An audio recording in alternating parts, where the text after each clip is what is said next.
This is Steve Zeltzer with Workweek Radio at KPFA Pacifica, and I'm with Scott Thompson, who was a worker, an employee at the California State Teacher Retirement System in Sacramento. Welcome to Workweek Radio, Scott. Thank you very much. I'm happy to be here. So, Scott, why don't you talk about what you did at CalSTRS and how you got started there? I started in the spring of 2005, and I was hired as an analyst, a pension program analyst, which is a standard job classification for the two state pension systems. And my particular responsibility was to help a team of other analysts to respond to elevated questions about retirees' accounts whenever there was an especially complicated situation that couldn't be resolved at the preliminary levels. It was our responsibility to look at the state law that governs everything that's done by the state retirement system, which is the last check, it was 700 pages of laws, and it was our job to make sure that we were applying the law correctly to that particular account and every other retiree's account. So in essence, our job was to make sure every retired teacher and school administrator was paid exactly the amount they were entitled to, but not a penny more. And how many teachers and administrators are we talking about in California? I think there were more than 700,000 members, maybe it's even 800,000, and the active and retired. So 200,000 to 400,000 retirees. So that's a lot of That's a lot workers of people, in yes. California, actually. And that's the smaller of the two state pension funds, so there are even more with CalPERS. And what kind of training is required for that? Well, I had school or. Well, I'm a graduate of UC San Diego in political science with minors in history and economics. I didn't have any training specific to that job, but with math and statistics and analytical experience, I had to pass an exam, and then I was trained in-house to work on things that were specific to CalSTRS. And that took a while because I was working with a large database that was programmed to digitize the 700 pages of state law. The idea was to translate the law into computer language and make every account work, which probably could be done quite easily by a Google or Facebook. That's what they do all the time, but it's a state agency, and that's not the one thing they specialize in. So what appeared on the screen wasn't always a correct calculation of accounts. And simply because the law changed somewhat every year, there were new things added and deleted, and the database had to be updated accordingly. And they were just never quite caught up. So there were always problems, which were called exceptions. And that was one of the things I was trained in, to look at when something was wrong. So I was accustomed to seeing accounts that were not calculated exactly as the law said they should be, but that was simply because the programming hadn't caught up. But when I started to see things that varied dramatically from anything that I had seen before, for example, a $110,000 raise in the last year of a career just before retirement, I said, that's not the database miscalculating this account, that's misreported. I thought it was an error. And this was the first example of spiking that I saw, and I didn't even know the word spiking. And this idea of spiking, what is that all about? That is a dramatic increase in salary at the end of a career, and the retirement benefit is calculated based on three factors, one of which is the salary, and that's really the only one that can be adjusted, because the other two are age and years of service. And although a few people did lie about their age in the time I was there, and we had to fix those when they fessed up, the one that was most commonly adjusted dramatically was the salary. And I say commonly, but of the problems with the accounts, that was the one of the three factors that changed. And this was mostly administrators, managers Yes. in the education system. Yes, because teachers really aren't in a position to do this. They're in groups, classified groups, and their salaries change as a group based on negotiations with their district. So you don't have outliers. So you don't have a $110,000 spike in a teacher's That would definitely be a reporting error. Absolutely. I did see that once, and it was an extreme error. Somebody added an extra zero to a salary report for just 1 or 2 months in the final year of service for this teacher, which bumped their salary up from whatever it was, 80,000 for the year to 140,000.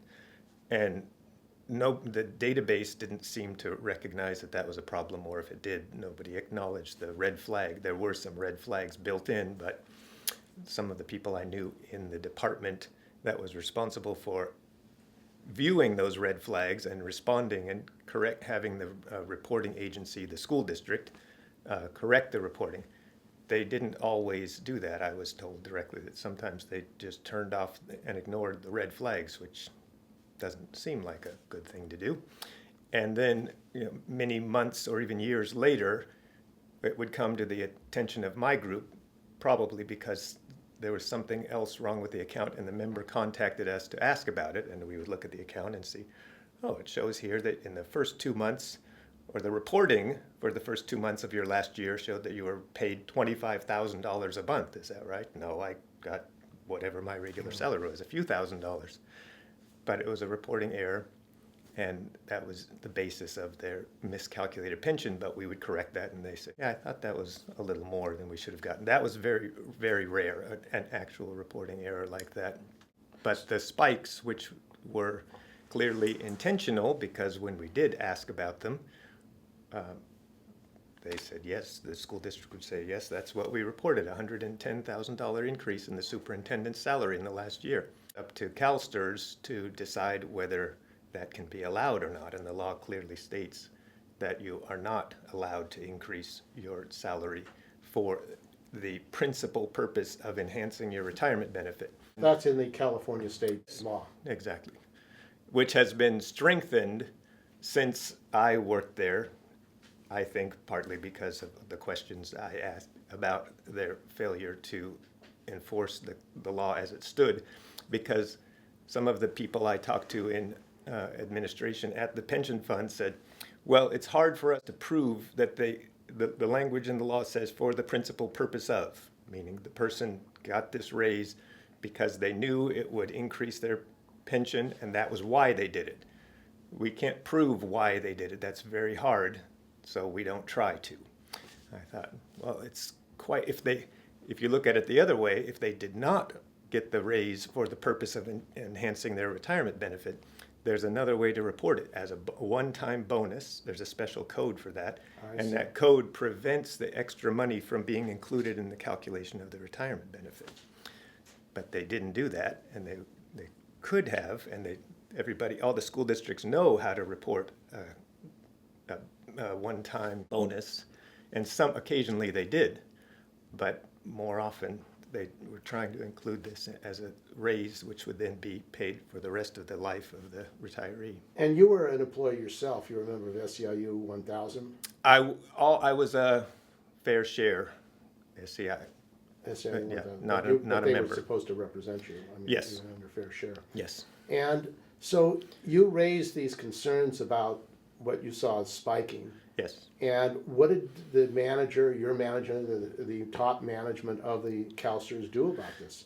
Well, I didn't go straight to the top. I started again. Through the process. When I first saw it, I thought this is just an error. So I did the same thing I did with other errors. We had a special protocol for that. Send it to the other unit, which deals directly with the school district, and have them confirm with the school district that that was really what they wanted to report, an extra $110,000 on top of it was already $155,000 a year, that salary, as I recall, and it jumped to $265,000 in the last year, and then he retired at age 57 based on a salary of more than $250,000. And remember, this is a public servant working for a public school district in the state of California, serving the children. So the money is going to the administrator rather than the children, and that's the way it worked out in that case. Until a few years later. That was the first case I noticed, and the one I started asking about. Who was that person? His name was John Bayless. He was the superintendent of a school district in Half Moon Bay, so not far from here. And he had been the superintendent for 12 years, I believe. And then his salary gradually increased as would be expected, the way the actuaries of the pension fund expect it to. That's very important. They're all of the finances of the pension fund are based on actuarial expectations of what's going to happen, and everything is So you an studied to average. see the likelihood of, Exactly. So Okay. life expectancy and That's right. expected raises every year, which was, I believe, around 3%. And of course, after the Great Recession began, most school districts weren't giving anybody raises for a few years, and this guy retired shortly before that. But again, with this raise of Massive 110,000, increase. which was, I think, 67%, roughly 2/3 on Yeah. top of his 155. and how much did his pension increase as a result of that? By the same proportion. So whatever the percentage increase is, your pension increases. So he got an extra 2/3 more than he was already getting. And a pension based on a $155,000 salary for someone with 30 years of service credit is quite a comfortable pension. I'm sure most people in California would be quite happy. What would it be? With the bonus, I did all the math when I presented the case to the board of directors at CalSTRS, but that was 2 years after I started asking about it. And I did that only because I couldn't get any adequate response from anybody else in the organization. I went up and down the hierarchy several You times. were trying to get the agency to do what it's supposed to be Yes. doing under the law and protecting the people of California, the public, and also the teachers' retirement system. Exactly. I never considered myself a whistleblower. I just thought this is a problem that isn't getting the attention it deserves because it's only one case out of hundreds of thousands of retirees, but it's an extreme error. I mean, compared to any of the other errors and the calculations that we were correcting on a daily basis. This was by far the most extreme, and for some reason, it wasn't getting any attention. Well, why is that? I mean, it seems like basically you follow the policy, you follow the procedures, and if the procedures are questioned, or you have to deal with the problem. Yeah, and not only the policy, but the state law, and that was our job. That's what we each had a copy of this law book on our desk, which we rarely looked at because we also had an online version, which was much easier to So search. you're supposed to enforce the state law as far as the pensions. That's the only purpose of the state pension fund, well, to keep track of the money and then enforce the law, which was written by representatives of the people of California saying how that money should be divided up. And of course, the main goal is to divide it up fairly, not evenly. Not everyone gets the same amount of money when they retire. And I have no objection to somebody gets administrator who's worked for 40, and there are some who just keep on going. Some go 50 years. And actually after 40, it's 41 and a half years or something, they're leaving money on the table, meaning they could get more if they retired that year than if they keep working, because that's the break-even point. They get 100% of your final year's salary at about 40 years. So most people don't work more than that, so it's not an issue. But beyond that, You lose money. you lose money by continuing to work. And if you just love working, what I don't understand is why they don't retire, let somebody else have their job, and then go hang around the school district and just be a tutor for Help everybody. out It and that could kind of thing, be. yeah. Same thing with the safety officers. Why do you retire at 50? Of course they can, and they do, because they say it's a dangerous, difficult, physically demanding job. I don't doubt any of that, but they need a lot of help at the switchboard, from what I understand. Why can't they go sit at a desk and do that? But these are philosophical questions that go beyond my purview. All I know is what I saw on my screen at the pension fund. And for the most part, everything was legitimate. There were just little technical problems with the calculations. In these cases, they weren't technical So problems. you began to question them. Yes. And you began to ask your managers and the board, why are these happening, and what are you going to be doing about it? And what was the response? I didn't ask the board until I'd asked everybody else for 2 years up and down. And what happened My when you first manager was very understanding and very encouraging. She appreciated all my work. In fact, she was there when I was given an award. I was the employee of the year for my department after just 2 years there, less than 2 years, I think. So you were a conscientious worker there who... And they gave me this award because I found a single isolated case of fraud. Some adult children of this 90-some-year-old retiree, or actually the widow of a retiree who was getting the survivor benefit. She had died, and her children didn't report the death, so they kept getting the check, which they probably would have gotten. They got away with that for more than a year because CalSTRS has a means of checking these things, but if a death isn't reported, it's really hard to figure out that someone's dead. But their mistake was not having their income taxes deducted from that. They got greedy, and so they got busted the way Al Capone did for not paying their tax. The IRS got them, and the IRS sent CalSTRS a levy saying, we want this share of the money each month. And so then the adult children, there were 2 sons and a daughter, all in their 60s, I think. And she's called claiming to be her mother. And I'm looking at the screen and it says she's 93 years old. And I think, very healthy lungs for a 93-year-old screaming at me for not giving her all the money. And I'm trying to explain, we're trying to give it to you, but the IRS is telling us we got to give some to them.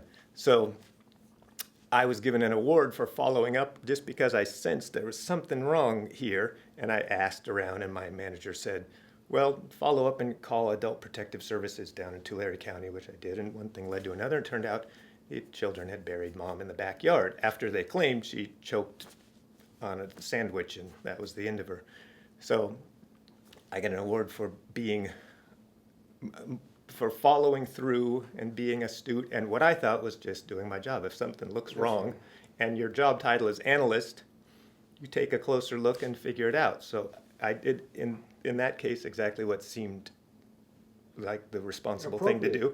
I could have just checked it off because she said, okay, if the IRS says that I guess that's the way it's going to be. I could have said, okay, that give me credit for completing another case. I'll move on to the next one, but I didn't do that. They gave me an award for following up. The next time I wanted to follow up when something was a much bigger problem. That pension was $30,000 a year. And that was the loss to the system for that period, because I think they were defrauding the system for just over a year. So we lost $30,000 and it was never collected.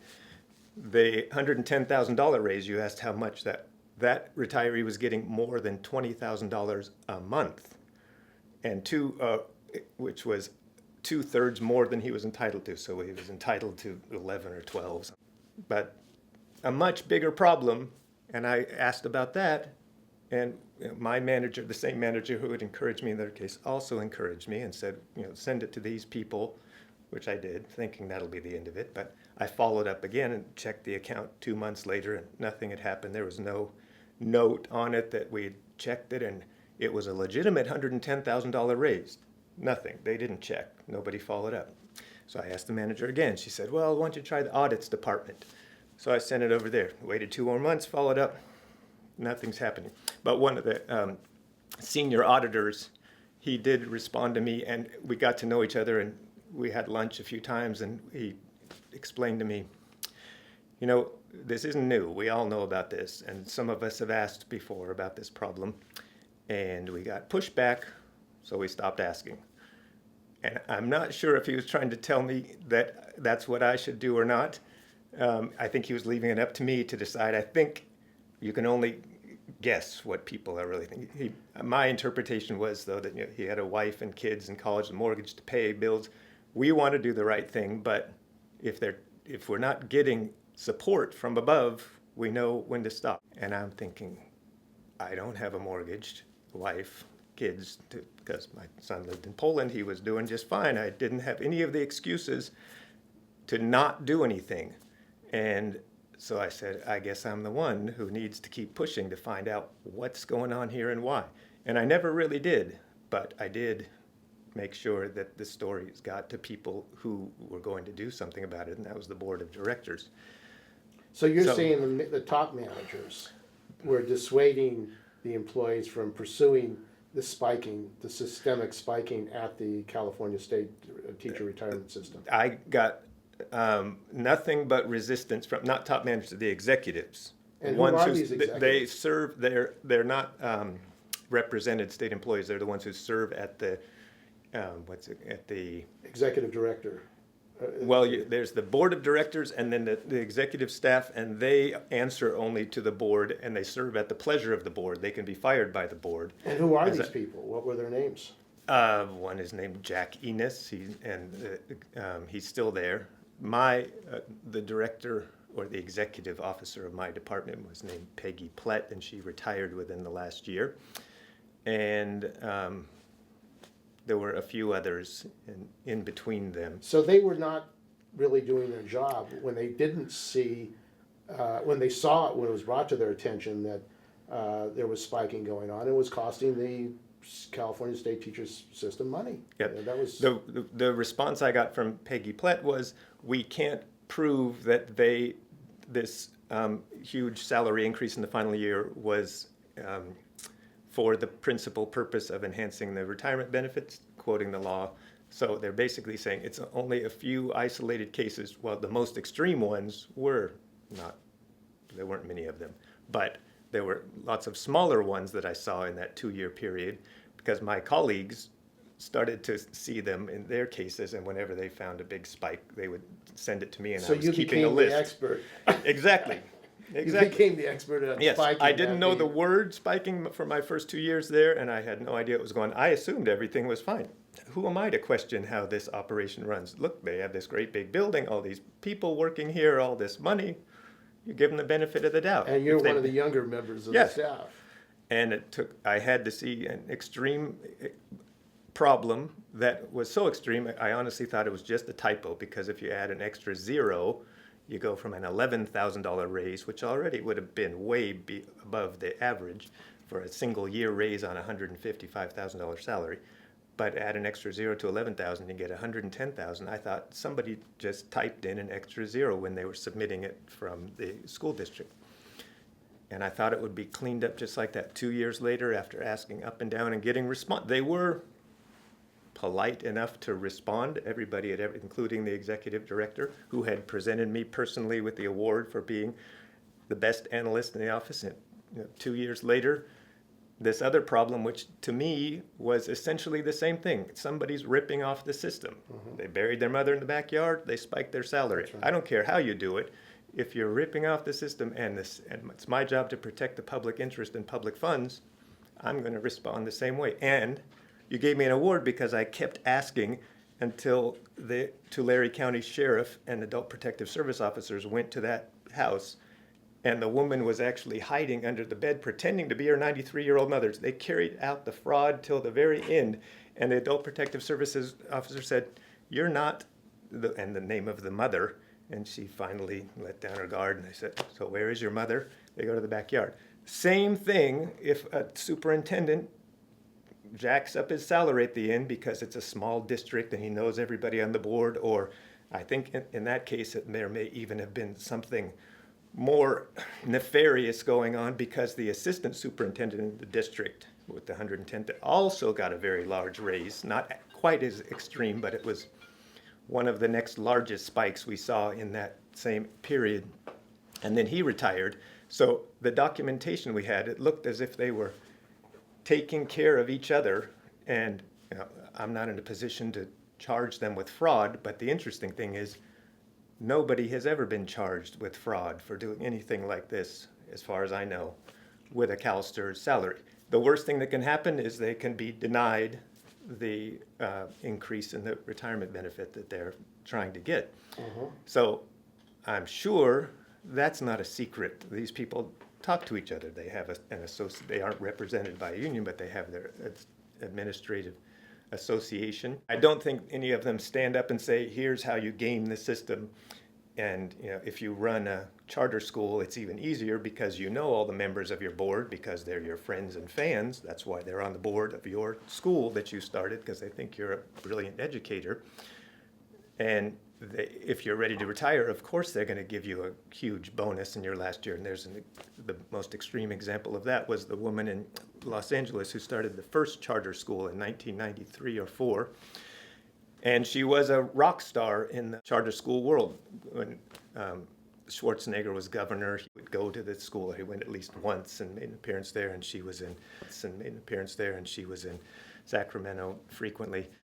She was a big deal, and I'm sure she did lots of good things for education in California. But I also know, because I could see it on my screen, something most other people couldn't see, in fact, hardly anybody, except the people at her school who were sending the salary reporting to us, that her salary when she was 60 which is what we call the normal retirement age. You don't have to retire then, but they tell you you could retire now. You could retire even earlier, but that's a typical age for retiring. So the annual letter you're sent as a member of CalSTRS says, if you were to retire this year or next, here's the calculation of your benefit. Sure. And that's when they probably are starting to actually read those letters for the first time in their career, and they look and they see, we multiply your age factor, which you can't play with, and your years of service credit, again, you can't. And the third factor is your salary. And they think, that's one, if I work a couple more years and get more raises, then I'll have a little more age, a little more service credit, and more of a salary. And teachers just think, yeah, everything will go up a little and then I'll retire, and they can budget that way. If you happen to run your own charter school, you can do more interesting things with that last factor. And in this, she proved it. She was the first one to start a charter school, and probably... What was her name? Her name was Yvonne Chan, C-H-A-N. Her salary increased at 60, it was $122,000. And the next year it went up by either 20 or it started jumping by tens of thousands of dollars, big round numbers for the next 4 years until it got to exactly $250,000 in just 4 years. After working for maybe 30, working her way and running this charter school for more than 10 years, like Bayless in Half Moon Bay, gradual, modest salary increases like teachers and everybody else, just doing the job the normal way, and then they started thinking about retirement, and very strange things happened, and the salary just took off. And if you graph it, you can see why it's called a salary spike. So this was more evidence to you that spiking was going on. And was this more likely in a charter school because of the special legal conditions that they have? That was why it seemed to me that was why it was possible, because if you're in a big school district like LAUSD, people are there, it's probably almost as strict, the pay scales for an administrative office of that size as it is for teachers who are done in groups. I don't think there's a lot of wiggle room for salary increases in a large school district. In smaller, more remote school districts, perhaps like Half Moon Bay, where you have just a couple people in the district office and they get to know each other really well and they get to know the board really well. Cronyism. And if they're there for 12 years, I don't think very many people can be the LAUSD superintendent for more than a few years before they have a heart attack. And I think they must be worth every penny they're paid and more. I mean, most people wouldn't do that job for millions of dollars, you can imagine. Very difficult job. Here's the interesting thing. The year Yvonne Chan, well, there are lots of interesting things. This is one comparative point. I said her salary rose more than 100% from 122 to 250,000 in just her last 4 years before she retired.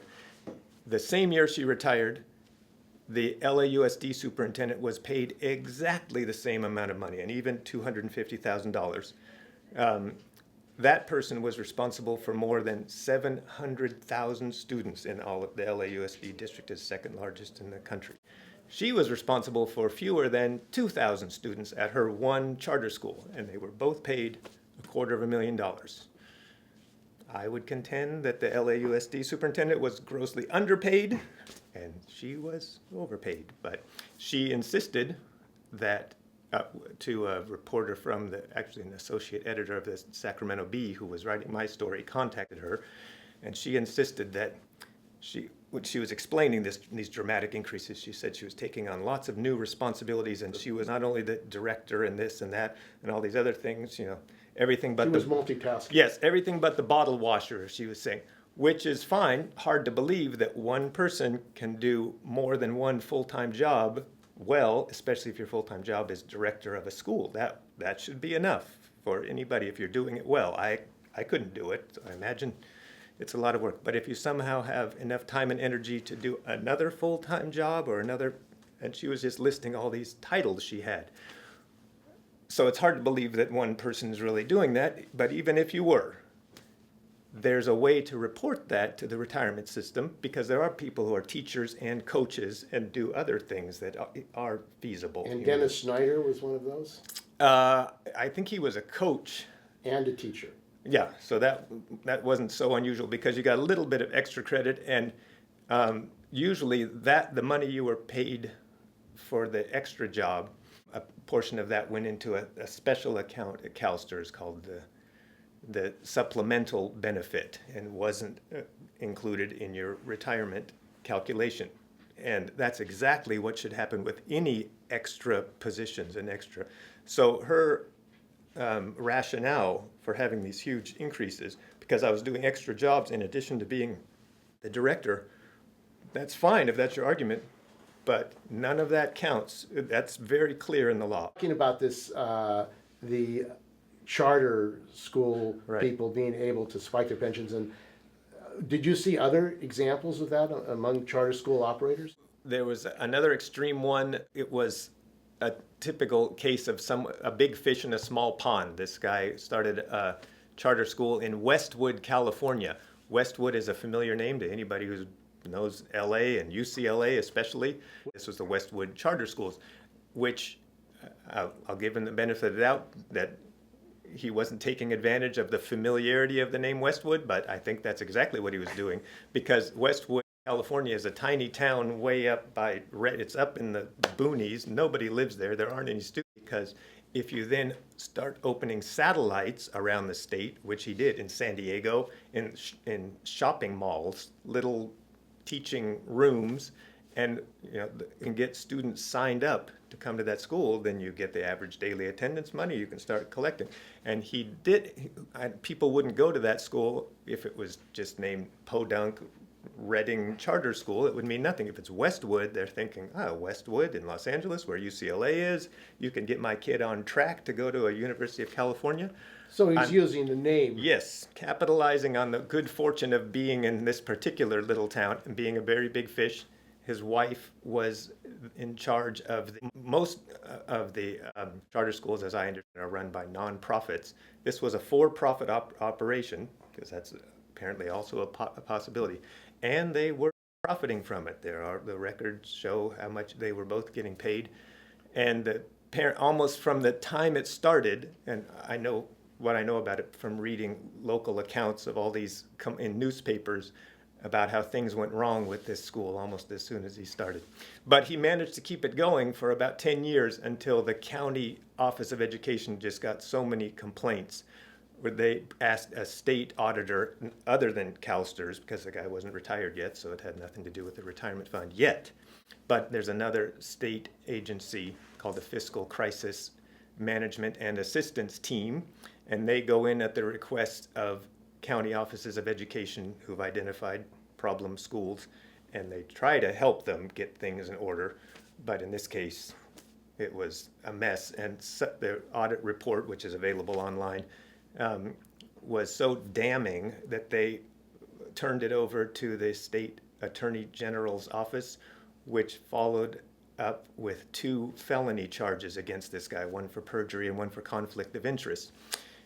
He retired that year for obvious reasons. Things weren't going so well. He saw that Things were catching up with him. Yes, exactly. The business was catching up with yes, him. but he retired only after having given himself a very large, it was more than $60,000 raise in his final year.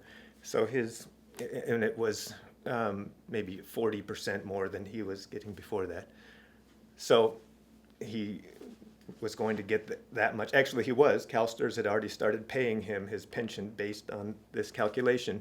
And the case came to my attention only because he called in and was trying to change a decision he'd made about how to get some of his money. I mentioned the supplemental benefit before. It's a separate supplemental account that all members had, and they had the choice of taking the money as an annuity when they retired or as a lump sum. And he had elected annuity, but he had changed his mind and wanted a lump sum. I'm guessing because he made the election before these legal troubles started, and his attorney needed a retainer. That's just speculation. Or he wanted to get his money out before he had to go to prison, possibly. Maybe, Like yeah, that. yeah. That money, he could get all of it out. The main benefit was always going to be a monthly And that could amount to a lot of money. I mean, well, especially if you're getting 40% more than you were supposed to get, that really does add hundreds up. of thousands of dollars or Yeah. even millions of Well, dollars. I did the math for the Bayless case, and I think it was 1.6 million additional dollars if he lived from his retirement age at 57 to his expected age. which I think is 80 something for men. But for somebody whose only job for those years is to live to the end of the month to get their next check, I think the life expectancy is probably longer because you get to focus on what's most important. And so he was going to just to his, so he got at the end, the 110,000, and it would translate to an extra $1.6 million. And then for every year after age 80, his life expectancy, another 100,000 extra. Very profitable. And Chan was even more than that. Hers was 2.1 million if she lived to the expected age.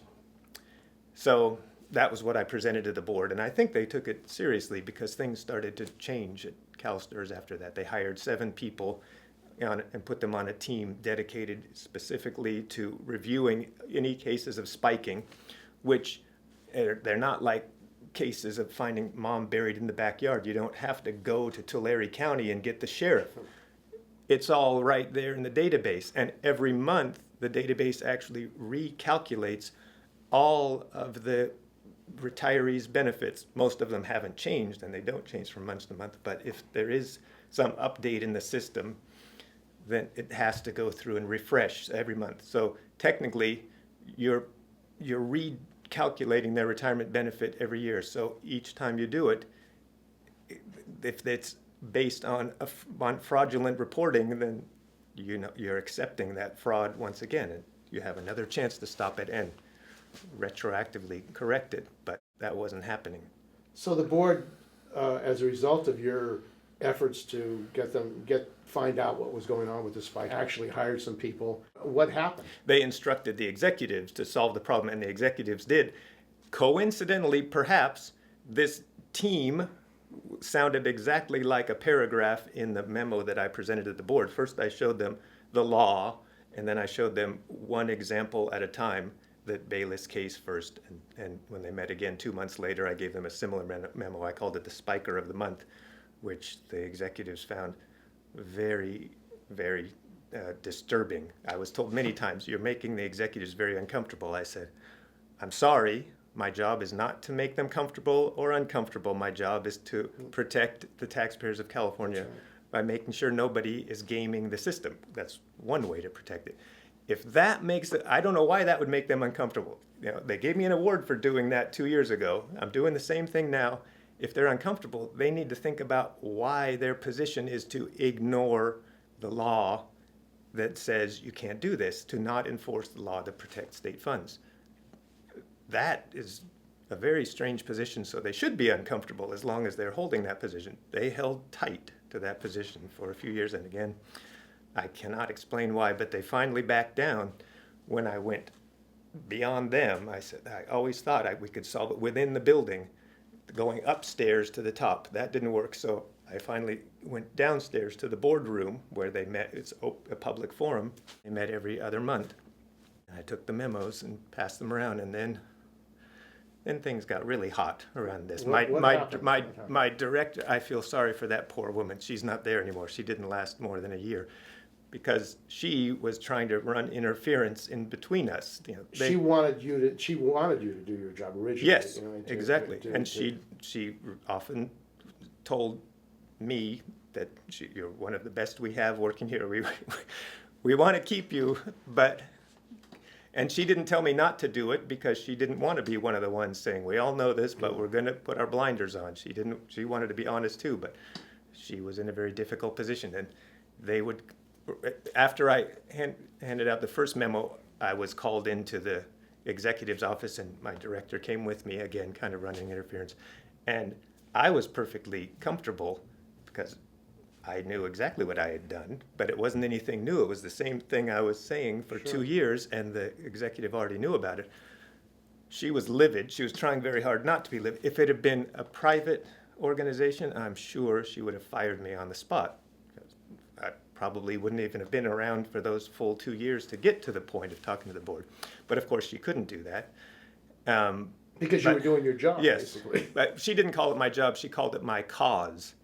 So they tried to make it look like I was on some campaign to solve this problem. Well, it doesn't need to be a campaign. It could be just routine, like everything else we do is routine around here. It always has been. So there was something strange about this, and I don't know if it was the affinity of executives for executives in the state agency, for executives in the school district, that they're Why like would they us. care about them? I don't know, because since then, because it was so, that episode was so embarrassing, now they are pretty tough with the executives. Not across the board. They stopped Bayless and they took back his, but they didn't stop Chan for some reason. So she's still getting her money? She's still getting her money. And one of the things that I thought, this is real inside information, one of my close colleagues was working on her case, and he came over and told me afterwards, he was kind of laughing, but also a little disturbed. She said, I have 2 children at Harvard. Do you know how expensive it is to send children to Harvard? And we're looking at each other thinking, should we laugh about this? Or is this just crazy that this person thinks your household budget, you start with your expenses, and then you figure out how to adjust your salary to match the expenses. Most people do it the other way around. This is the amount of money we have. This is how much we can afford to spend. She was essentially admitting, I have these expenses. I've got a plan for that. I also happen to have my own charter school, and the board will give me as much money as I want, so I need more than $122,000 a year.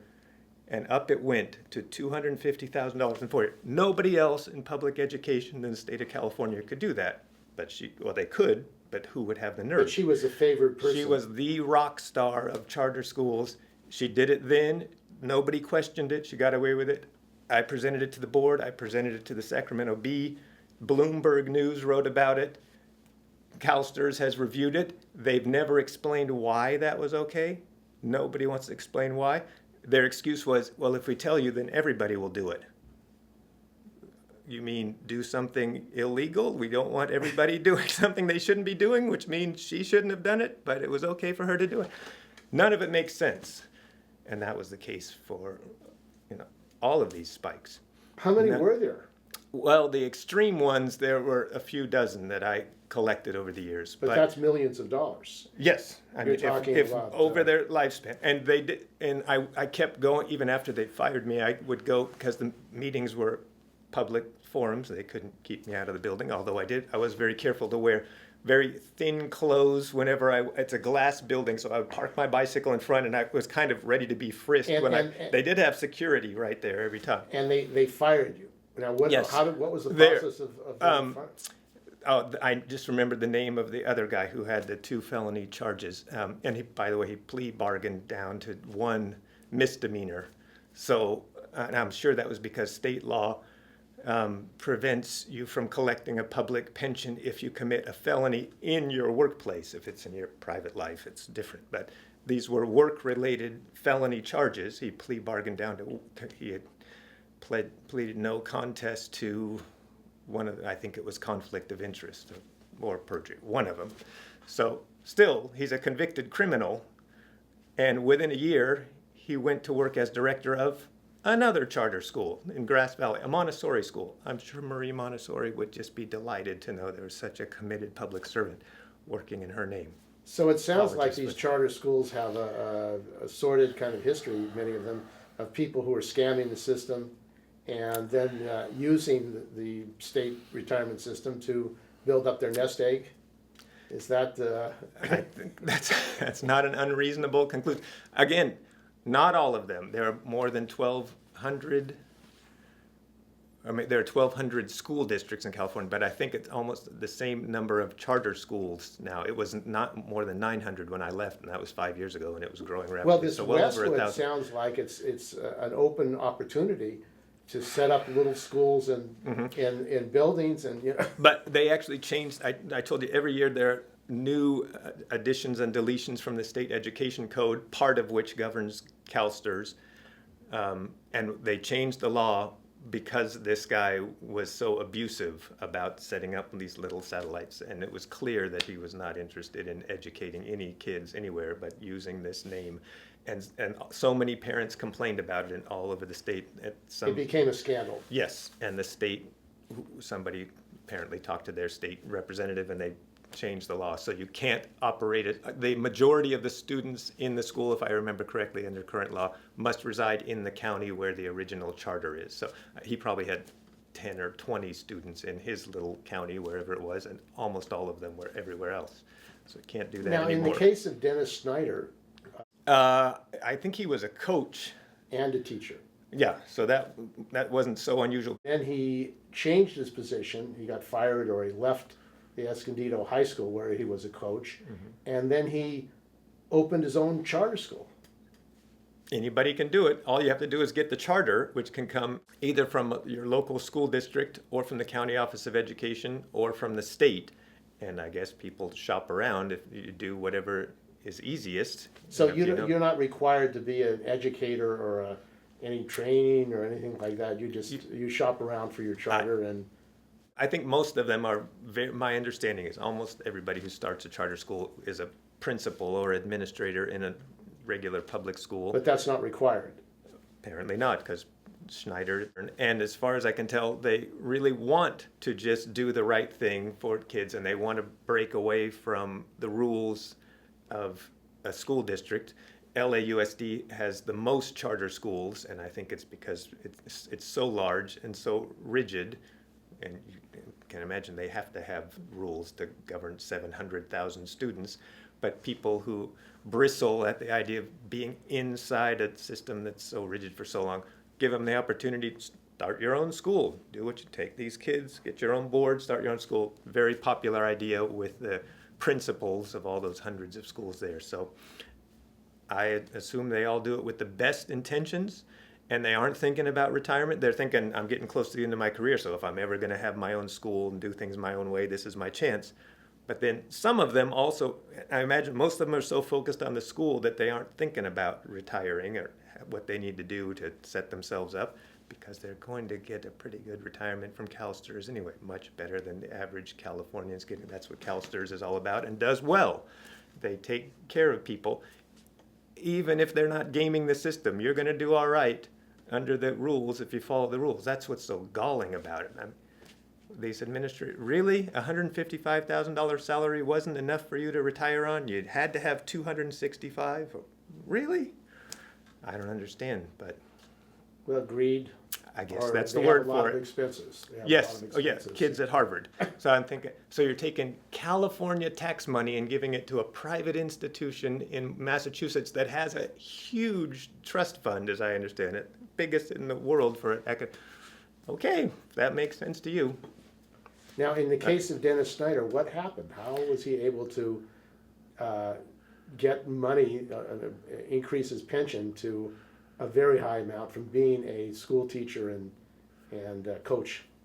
Well, I have to be honest, I haven't studied the Snyder case. The people in San Diego are more familiar with that. I'm more familiar with the Beats case that I told you about with the 2 felonies. However, that's also the one that I was fired over, so I can't really talk too much about it. But essentially, it was the first time that I presented a case of spiking to my managers when they actually responded and did something about it.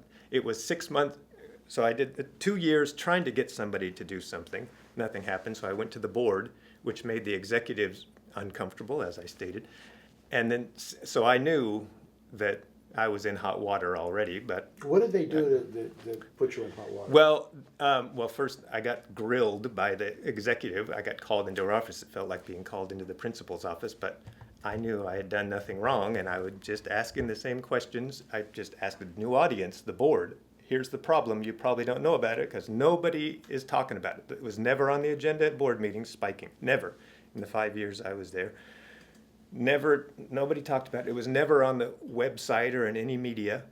After I presented that and then was fired 6 months later, they started getting they talked about it at every board meeting, and then they created this new unit, which again sounded very much like one I described as the solution to the problem, because I presented the problem in my memo and my colleague said, you can't just complain about the problem, you have to tell them how to fix it. I said, okay, if I don't think I have much authority to tell people how to solve problems, but here's my suggestion. Create a dedicated team. I was thinking 3 or 4 people. They ended up hiring 7. And that's their one job, to review to look at the database, not digging up bodies in the backyard, just look at the database. You plug in an IR, an information request with parameters. Anybody who gets more than 10, 20, 30%, whatever you want, find the most extreme spikes first and figure out, was it a typo? Is there an extra zero in there? Or why did this person get a huge raise? And they did that 6 months after they had the board meetings, and they were talking about it a lot. I know, because I went to the board meetings, which made people very uncomfortable again, but they tried to pretend I wasn't there. And then they created this team, and then they reported on their findings after 6 months. They said, we've adjusted this many accounts, and this is just preliminary findings. We're just getting started, and we project that we've saved more than $10 million just from these cases, from what we've reduced. So they paid the cost of their, Yeah, easily. so you actually saved the state Yes. teachers fund. I actually was quite proud. I didn't have a job anymore and couldn't ever why get another didn't you job. have a job? Is it illegal to retaliate against whistleblowers? It is, and that's why my case is still pending. These things take forever. I know another whistleblower whose case recently ended after 10 years. I'm only 5 years into mine, so But I mean, you would think that, especially with the issue of integrity, and conscientious employees doing their job and trying to, as a public employee, save the public money and do what's right, why would you be targeted? I can't tell you how many times I've asked the same question, but if I had thought anything I was doing was wrong, I obviously would have stopped, but nobody I said ever talked to about it. I was trying to find out, what am I not seeing here? And all the inside information I got from people, they said, we're all seeing this, and as I told you, we're also feeling resistance, so we're not talking about it anymore. I said, until somebody can tell me why we're not going to enforce that law, but all the other laws for 700 pages, I haven't heard an answer, so I'm going to keep asking. Now, you were a service fee payer in SEIU 1000, which represents the majority of state workers in California. What did you do? What did you contact them? And I went to them. They weren't especially helpful. I think they were understaffed at the time. When I went to them, it was the summer. They did assign an attorney to me, and then first she got married shortly after that, and then moved to the Bay Area and worked in Silicon Valley now. And then they didn't assign another attorney to me for a long time. And meanwhile, I was talking to the newspaper to get the story out. And it came out, and then all the law firms in town knew about the story because they all read the paper. And then I went shopping around for another one. But did they take an issue about whistleblowers, or did the union? Yvonne, did you go to talk to any of these people? I didn't talk to her. I was in, I think, the same office she works in, but they have lots of issues, and frankly, I think they might find it the spiking issue, a little embarrassing too. I don't know for sure, and I don't know why. To me, it seems obvious that if you are rank and file or you're representing rank and file, you should be furious about people who aren't rank and file taking advantage of the system to which you all belong, because who's going to pay for that? The rank and file. So, in lighter moments, I joke, what the rank and SEIU should do is say, okay, we want to have our own retirement fund, and we're going to play by the rules. We're not going to let people game the system, because they don't. The rank and file can't. Even if they did want to, there probably are a few who would if they could, but they can't. The few administrators who want to and can and do make things more expensive for the rest. So I joke that we should create a separate pension fund just for the spikers. I call it the Alternative Pension Program for Spikers, CalAPPS, collapse, which is exactly what it will do. If you put all those sharks together in the same tank, they're either going to devour each other and the fund will be bankrupt in 3 years, or they're all going to suddenly find religion and say, we can't all cheat, or the house of cards will collapse. But as long as you have the rank and file supporting their house of cards, it's going to last a lot longer, and that's all they care about. It's like this issue of whistleblowers, and you're not the only one in the state of California, No. that whistleblowers who do try to do a job for the public, mm-hmm. and are conscientious and are just basically following the rules, following the laws, they become the problem. Is that how you see yourself? I mean, you became a problem at this agency. Speaking up for the public became problematic for you? For me, because it was a problem for the executives. And who are these executives? They are people who apparently think they have the authority to fire people. Well, the popular assumption is that state employees can't be fired no matter what they do. That's what everybody, or public employees in general, they don't have to do anything. And to be honest, some of the less ambitious members of the staff in my department, and that's was very few people. Most of them I found to be very intelligent and diligent, and we really worked well as a team. But there were some who clearly had other priorities, and it was just a job for them. They did the bare minimum. They never had to worry about being reprimanded for anything. They kept their heads down. They were quiet. You were reprimanded? Did they reprimand you? Or? Well, I was very much so. After handing the memo to the board, the next business day, or I think that was on a Thursday, so the next Monday, called into the office with the executive. And Peggy Plett, the one who's since retired, and she was the director of service retirement, the division that I worked in. Mm-hmm. And she started by putting a copy of my memo in front of me, and I thought, okay. Is that supposed to scare me? It looks familiar, yes. What did you want to talk about? You admit to a memo that you put out that was dealt with an issue. I think she was in the room when I was passing it out. I don't know if she wanted me to confess that I did. I think I signed it. I'm not sure. It certainly wasn't a secret. So I didn't understand that. It was at a public meeting. Yes, so I didn't really understand her opening gesture, which I thought was supposed to intimidate me, but yes. Are there any questions? And she didn't really know what to say. She just knew she was mad, and she wanted me to. I think she also understood that she couldn't tell me not to do that because I'm a public employee, and this is a matter of public interest, and that board wants to know these things, or they're supposed. At least some of the members do. That's their responsibility to find out yes. what is happening in the system. Yeah. Yeah. And they did do something with the information. I don't know exactly what, but it was clear that things started happening after they got the memo.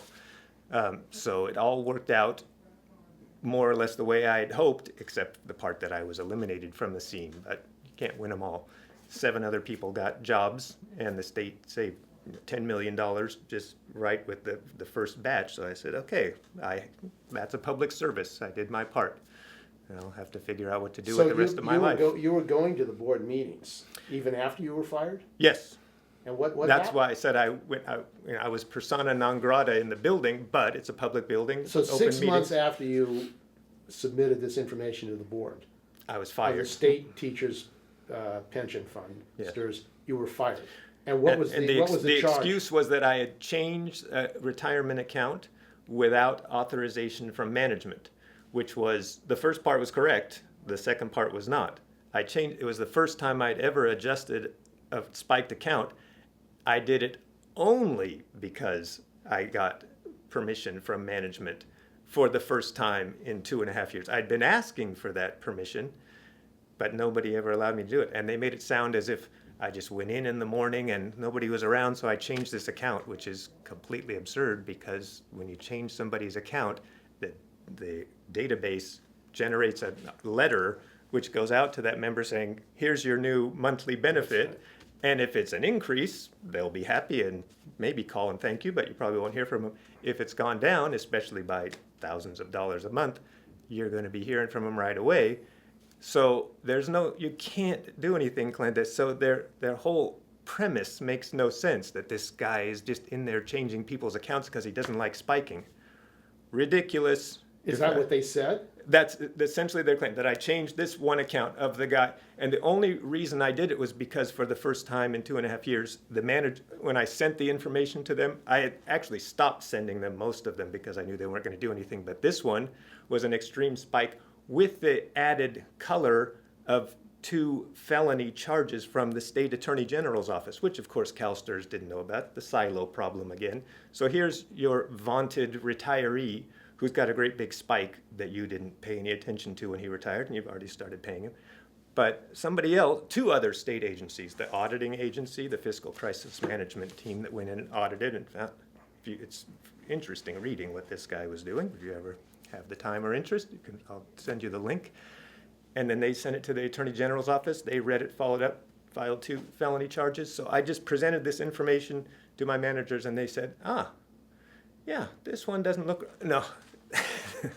First, they had an assistant manager follow up to verify the salary reporting, this huge 67% spike or whatever it was, big spike.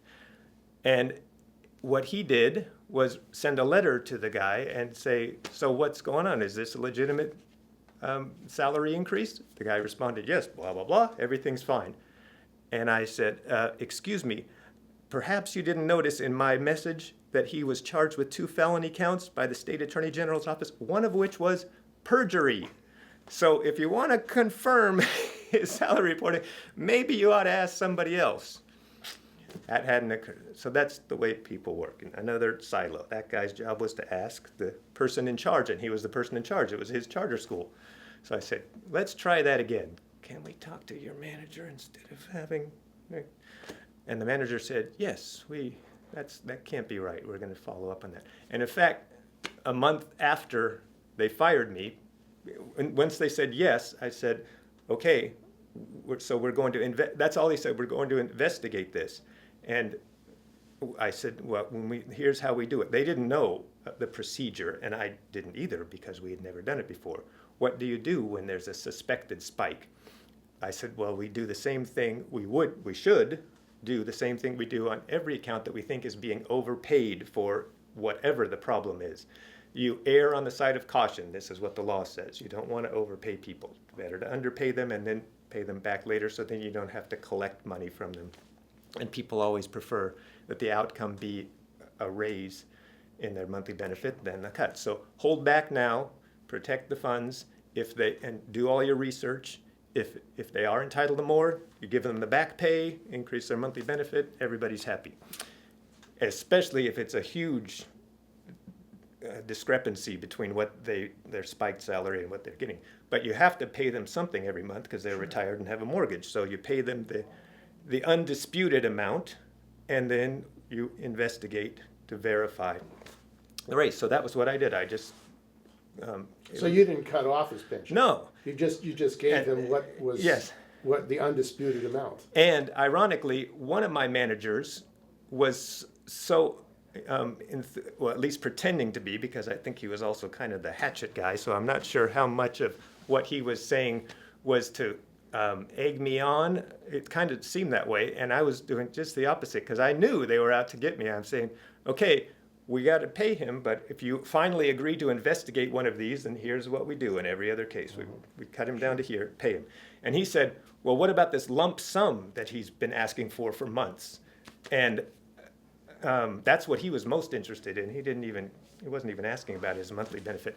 And the manager was saying, in my department, actually, he was saying, now, these felony charges, this is serious stuff. We can't give him the money. I said, well, we don't actually have the authority to withhold all the money. We have to give him at least that portion that is undisputed.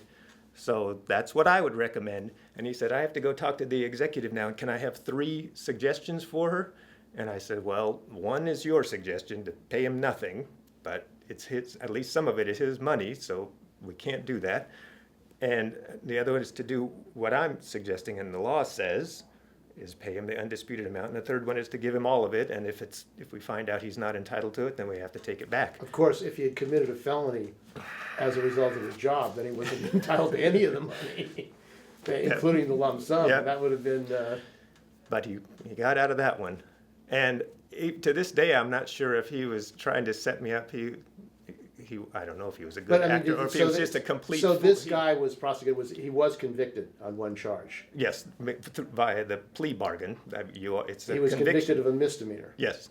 Which meant that he was able to get... To get his full pension and to work. I don't think you can work again in the state education system if you're convicted of a felony. I hope not. Don't challenge it. I mean, these charter schools are able to hire people. Yeah, they don't seem to be too concerned, because I've sent a few messages over the last couple of years. I'm thinking, really? That guy's still working there? Do they know about him? Because there are newspaper articles from his hometown that covered all this. And apparently they're not too proud of him. He left town and gave him a bad reputation, but nobody knows about their little town anyway, so it might be the only reputation they have. So I sent links of these articles to the newspaper up in Grass Valley, which you'd think would be kind of interested in these things if it's a serious newspaper. And the school district, and I said, you know, this guy did this. He also spiked his salary at CalSTRS, but So CalSTRS knew that his salary was being spiked. they didn't, well, the database knew, but nobody stopped it and nobody But you was paying told them. attention to it. And I only knew because he called in trying to get his lump sum. And then it came to, then I saw this huge increase in his final year. And then, because he had an unusual name, Beetz, B-I-E-T-Z is his last name, I said, well, that I could find on the internet, sure enough.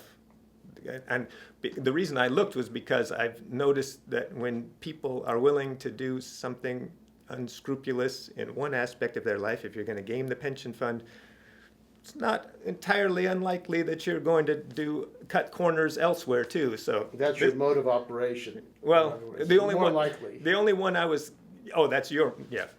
My investigative mode isn't what you mean. It's their behavioral That's mode. their behavior. I mean, Yeah. if you can get away with it in one Yeah. place, try another place to Yeah. get away with it, and it's a pattern. Yeah, and he did both things within a couple of years. You know, cheating. The reason he, well, I won't go into all the details of the charges of perjury and conflict of interest, but there was a lot of stuff going on at that school. So And that's why the Attorney General filed Yes. charges against him. Well, Yeah. why wouldn't your agency take that as a serious question about whether or not he was entitled to this pension and because of his activities? well, they did, but only after I brought it to their attention, which was 4 months after he retired. So nobody was filtering things like that. Nobody does any research. It's all automated.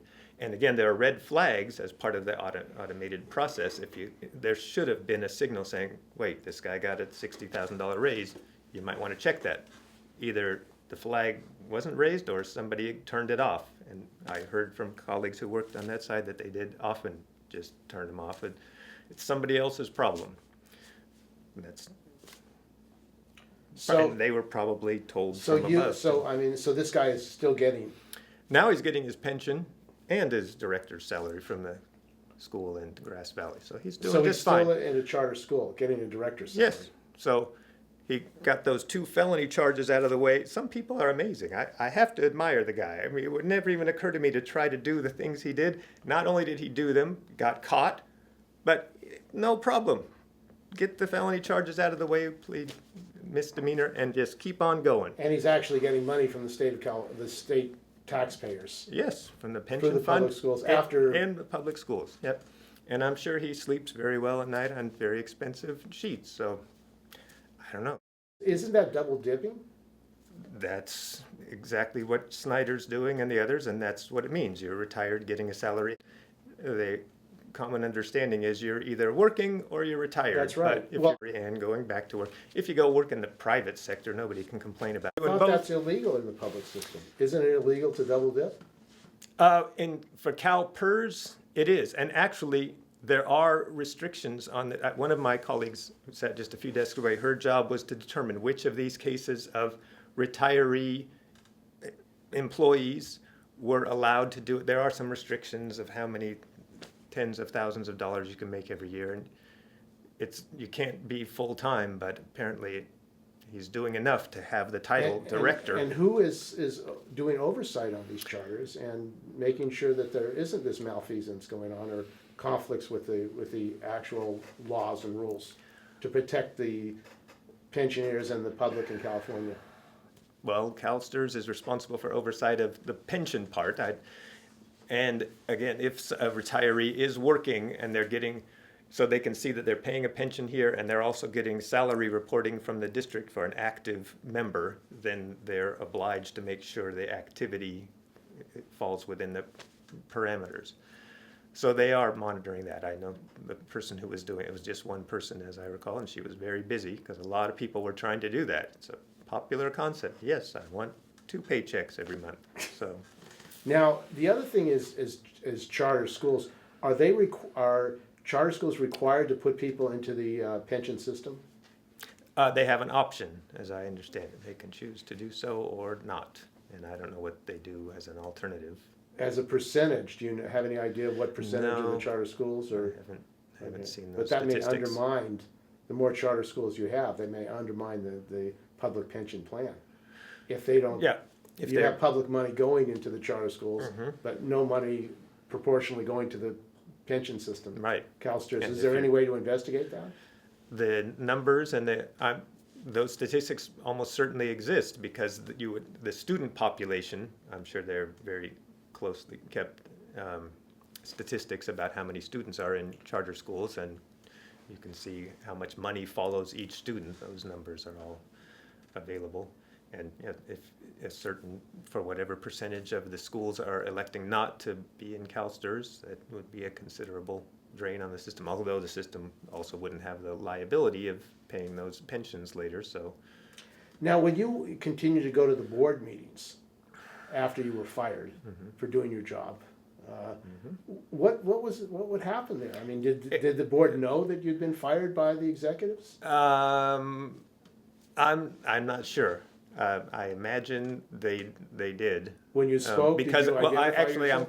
if they were doing their jobs well, they would have known because the story was in the Sacramento Bee and other newspapers all the way to San Diego. So, Well, did you they- speak at these meetings? no, Are they public I was. meetings? Although the first time I handed the memos out, I gave a stack of them.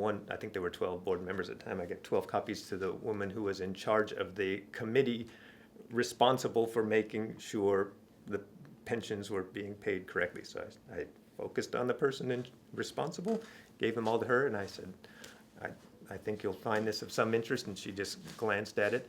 I think the title probably caught her. That was all that was on the front page, Spiker of the Month, and I'm sure she knew what that meant.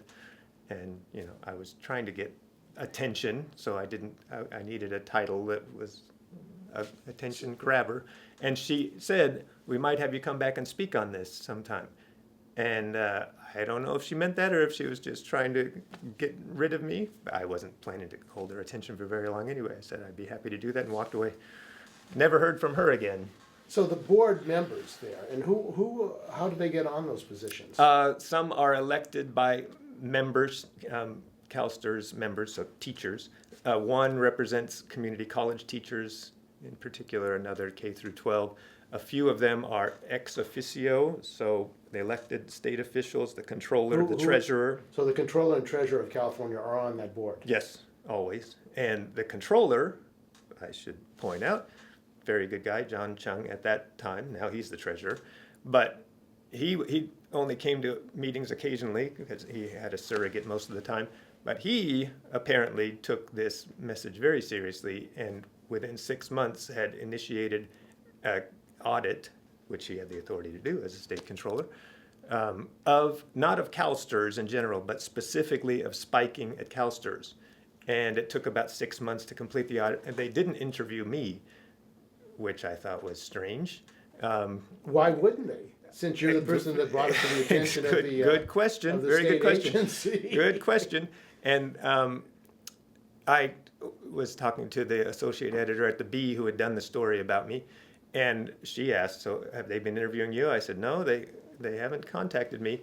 And she couldn't believe it, so she called them and said, who are you talking to? If they went in, it's like talking to the guy charged with perjury. They went in and talked to the CalSTRS and said, "How's everything going?" And So they the people that fired you were the people they interviewed Pretty about much, the problem yeah. of spiking. So what kind of audit is that? Actually, they said it's not, and they said this is just a review. Apparently, they have different categories. It's not an investigative audit. It was just a review. I said, so what does that mean? You just ask them for a little public relations memo or something? I didn't say it like that. When they finally did invite me in, I think because they were embarrassed, because the SAC-B report journalist said, "You're not talking to the people who know about this issue. What are you doing?" So they did invite me, and we talked for a couple hours, and their eyes did get wide when I wasn't trying to be Were sensational. you employed at that time? No. When they did interview you? No, that was So Chang after. knows that you've been fired. Yeah, they all did because they read it in the paper. So did they ever contact you or say to the agency at a board meeting, No. We're going to change this situation? I mean, don't you think? No, not. No, I mean, My- these board members have a fiduciary responsibility to the state teachers fund. If somebody's bringing to the attention of the public, an employee, that there are problems and Yeah. that there's retaliation against that person, don't you think it's a responsibility to say, You better rehire him, and we should stop spending money Yep. firing this Yep. employee? That makes perfect sense to me. They finally addressed after they got rid of me. At first they thought I was the problem, but once I was gone, they realized, oh, now we have to address the actual problem, which persisted. So that was when they started talking about spiking at board meetings and telling the executives, we want you to create this team. And again, I described the team in my memo that I gave to them. It was not an original idea, although I can't prove that they said, we want you to do exactly But what he that's says what in you the memo. propose that they do Yes. to deal with this Yeah. issue. And everything went according to my plan, except for the part where I wasn't there. Why do you think, knowing these board members, even the controller and the treasurer of California who are on the board, why are they allowing state money and this fund money to be spent fighting you from getting your job back?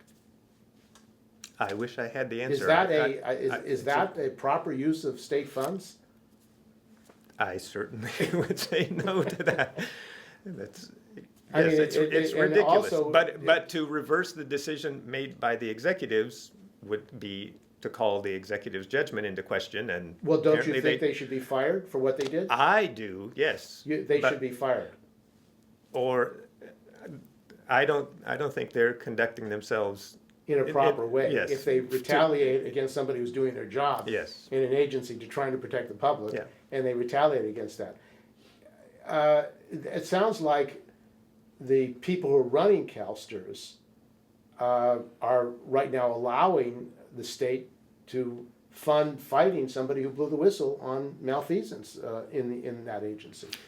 That's exactly what they're doing. They're also promoting people who were involved in Who has the been firing. promoted? One of the women who testified at my hearing at the State Personnel Board, which was a strange experience because here I am appealing my firing from a state agency and I have to go to another state agency to do it, and the guy's wearing a gown and he's supposed to be an objective arbiter. And that sounds like not a kangaroo court, would you call it that? It seemed quite, but I thought things were going smoothly because when I went to the private law firms who read about my case in the newspaper, they said, okay, this sounds like a legitimate case to us and we're willing to take it on a contingency basis, but to make sure you're telling the truth, which is the most important thing, you have to be willing to take the stand and answer any questions from our side or their side for as long as they have questions. And I said, I'll talk all day about this. I ended up talking all of 2 days. I said, whatever you want. You can try to catch me in a lie, but there are no lies. And in fact, one of the 5 charges, they just threw mud at the wall when they got rid of me. Actually, they had security escort me out of the building at the end of October 2010, and they didn't say why. They just gave me a letter saying you're being put on forced administrative leave or something. I didn't hear another word for 10 weeks until early January. Then they sent me a letter You with were their obviously charges. a security threat, that's. I guess. That's, And the whole time I'm thinking, I don't know what they're going to cook up as an excuse because I hadn't done anything wrong. And I said, but I sure hope that when I finally get a chance to sit before a judge or whoever and explain what happened, I get a chance to talk about this one thing that went really well that I'm sure they'll try to ignore. And that one thing was how we finally all worked together for the first time to stop a spike, the guy with the 2 felonies, because that was the first time, and only because I showed them the felonies, that they took it seriously and said, okay, we got to do this. And then the 3 of us worked together, and it was clear, as I said, that the one manager didn't know what to do. He said, do we keep all the money, or what do we do? I said, no, we can't keep all the money. We got to give him what he's entitled to, but we just don't give him all of it. Here's how it works. With the spiking thing is new, but it's the same thing we do in every other case. So I'm kind of teaching him how it goes. He was new to the department. But we were working together and working through it.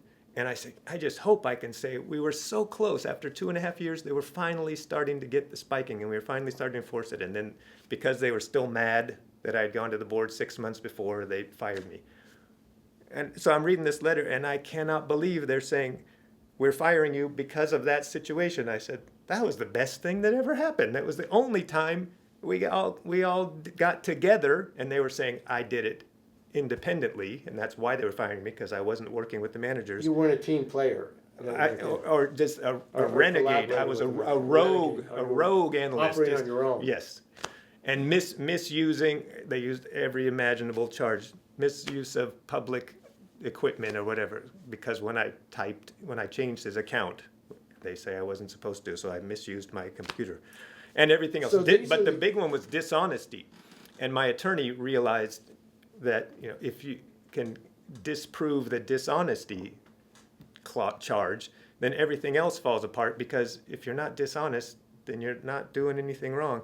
And he was smart. The charge was dishonesty, but he was smart enough when he asked their two witnesses, both of whom have been promoted since then, the manager who wanted to keep all the money, and then another one who was in HR at the time. Who are these people? What's their names?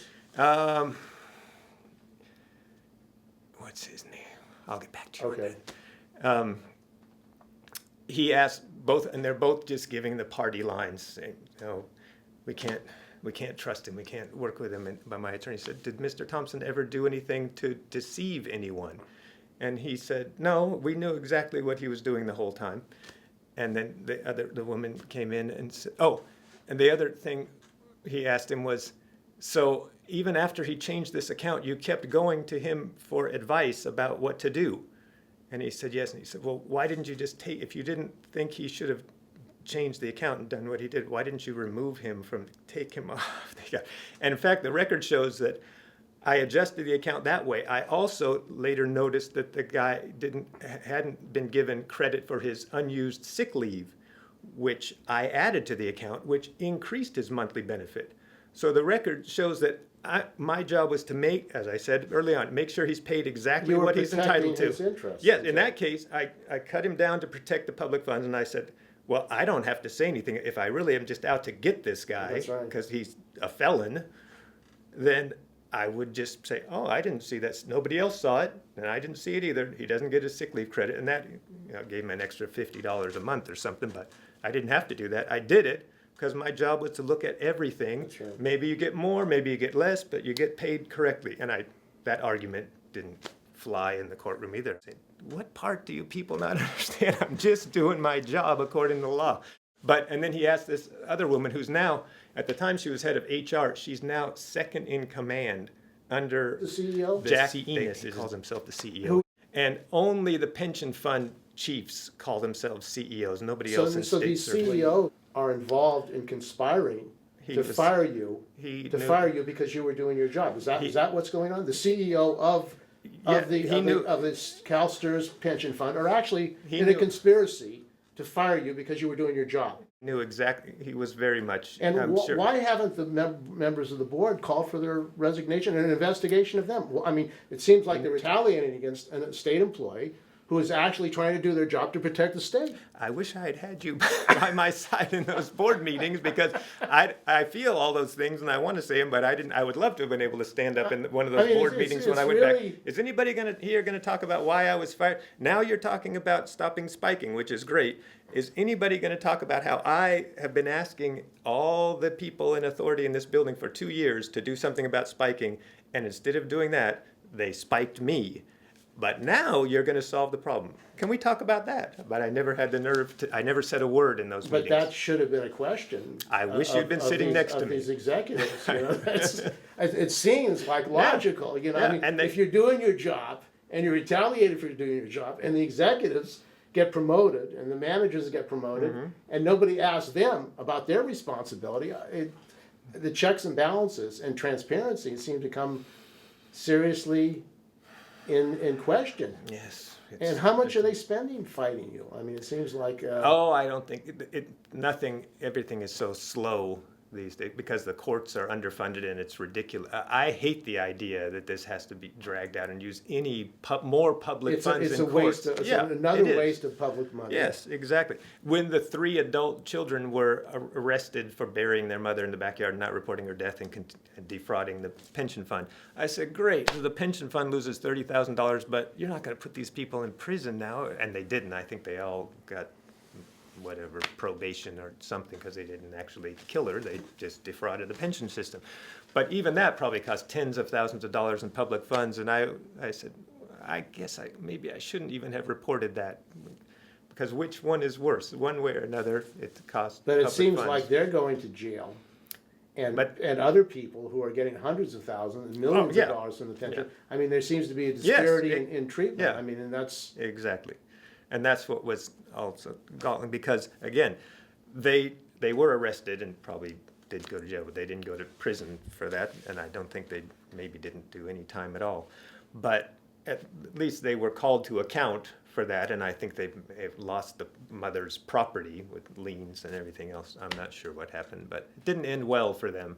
But again, the worst thing that can happen to a public school administrator who tries to game the system is that somebody will pay attention, although after my case, I don't know if anybody, they do have this team that presumably, but I mean, reviews the everything. effect on other employees at your agency, after seeing what happened to you as a conscientious employee who was Yep. trying to do their job, what has been the effect? they were traumatized. They were, because it happened in the middle of the day, and I'm not the greatest guy in the world, but I was well liked there, because after a few years, once I figured out how things worked, I was very generous with my time, which seemed normal to me, because I thought, if I teach everybody how to do all this, then it'll be It's gonna easier help- for it's gonna everyone. help Yeah. everybody, Yeah. yeah. Some people say, I know how to do it, you figure it out, or go to that workshop or something, but they were always asking.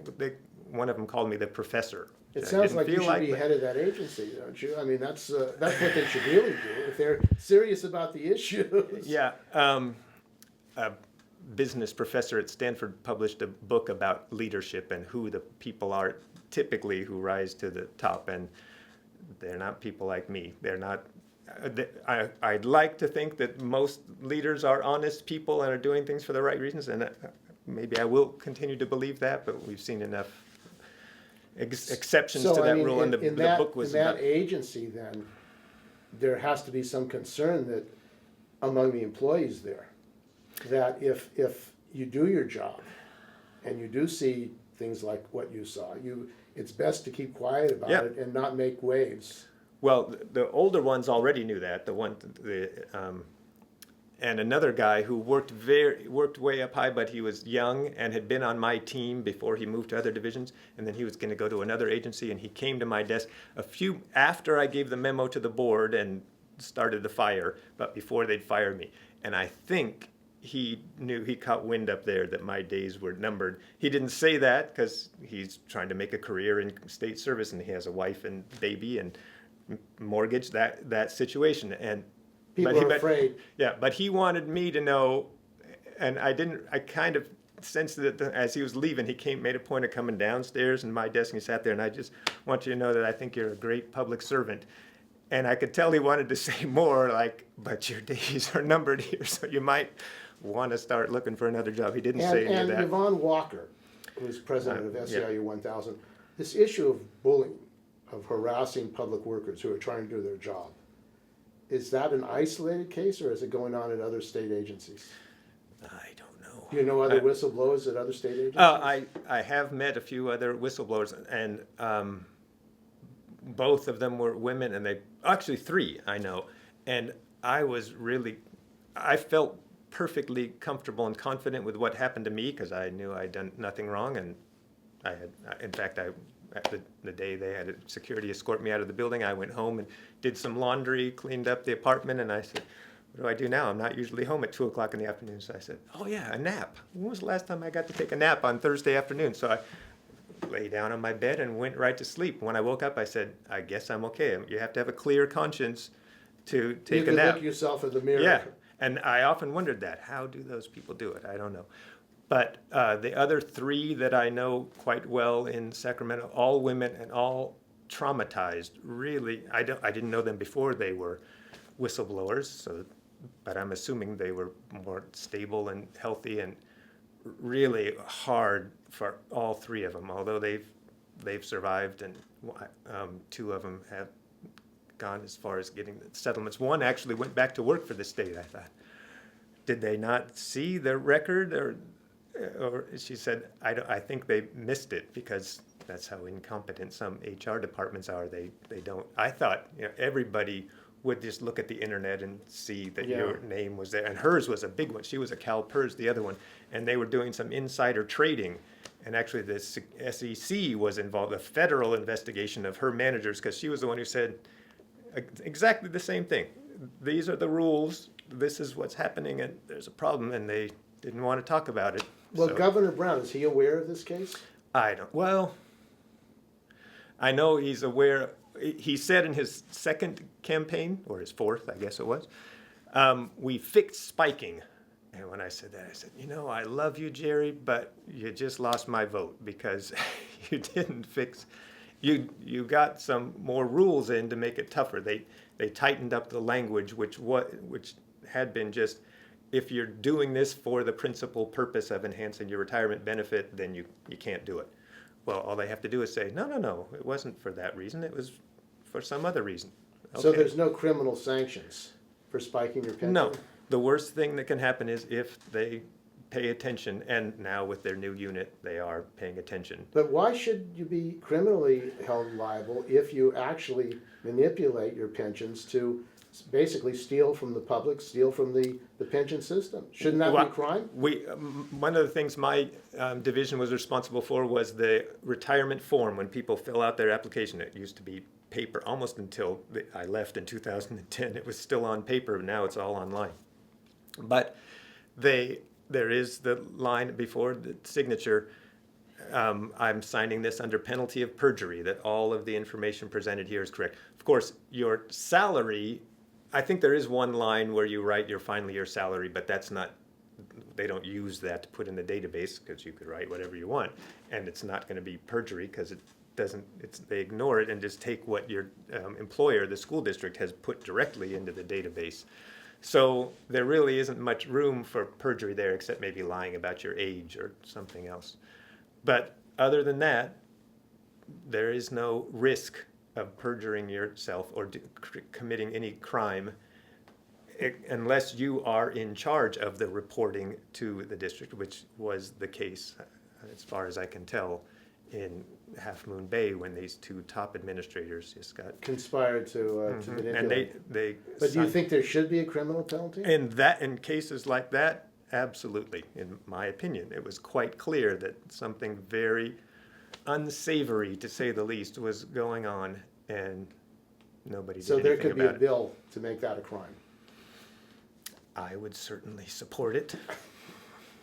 But again, this is a very tiny percentage, although I did hear that Deputy Chief Executive Officer at CalSTRS tell the board once that spiking occurs with up to 15% of all the accounts. Now,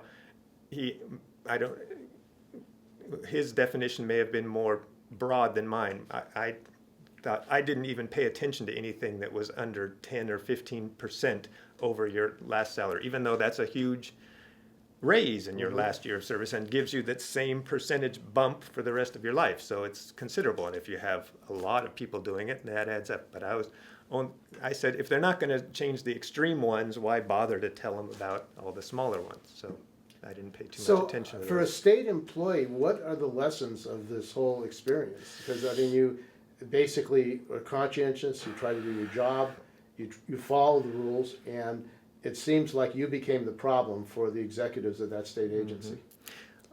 What I've said many times since then is I don't recommend to anybody they become a whistleblower, but I would not want to live in a world where nobody did it. So it's an individual choice. I didn't know what I was getting into when I started because I didn't see myself as a whistleblower. I saw myself as a problem solver, and I was sure if I can just find the right person, I can't do it myself, but I have to keep asking until I find a person with enough authority and interest to do it. And I went all the way to the CEO a couple of times and everybody in between and couldn't find that person. So I did it with the board. Probably because they were afraid, as you were saying, that if they did pursue this, they would be retaliated against. Some of the people below the managers. Oh, the auditors. Yeah. Yeah. They realized that it wasn't going anywhere, that they're concerned, so they dropped the concern. But even when I stopped going up to the top floors of the building and went down to the boardroom, I was still in the building, and in my mind, I wasn't a whistleblower. We were all in the same family. We had this You're trying problem. to You do the solve it. job. You Yes. have a responsibility. Yeah, and in my to opinion, make the rules work and to right. make sure the agency is working properly. And in my opinion, I didn't become a whistleblower until they kicked me out of the building. And I don't know if they were thinking I would just go home and be quiet or get a job in the private sector and never mention it again. But I lived 3 blocks from the Sacramento Bee, and I thought, I still have this story. If they don't want to hear it, I think somebody at the Bee does. But they're very serious and discerning journalists, and they said, the associate editor who eventually wrote the story 6 months after I approached her, and I gave her just a little bit of information at a time. Each week I'd send her one example from my memory, which was very important, because if I had taken any documentation out of the building, I knew they would nail me for that.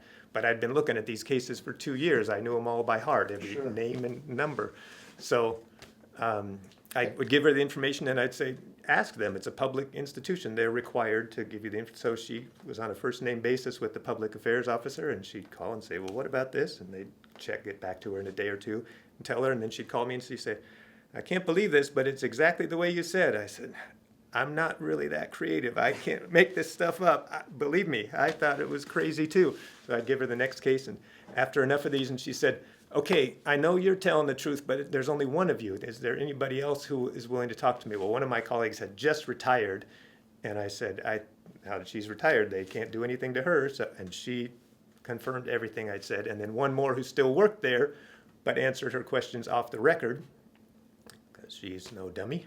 And she said, okay, that's it. We got 3 people saying the same thing, and she went with the story that summer. And what was the response of the agency and Governor Brown to the story?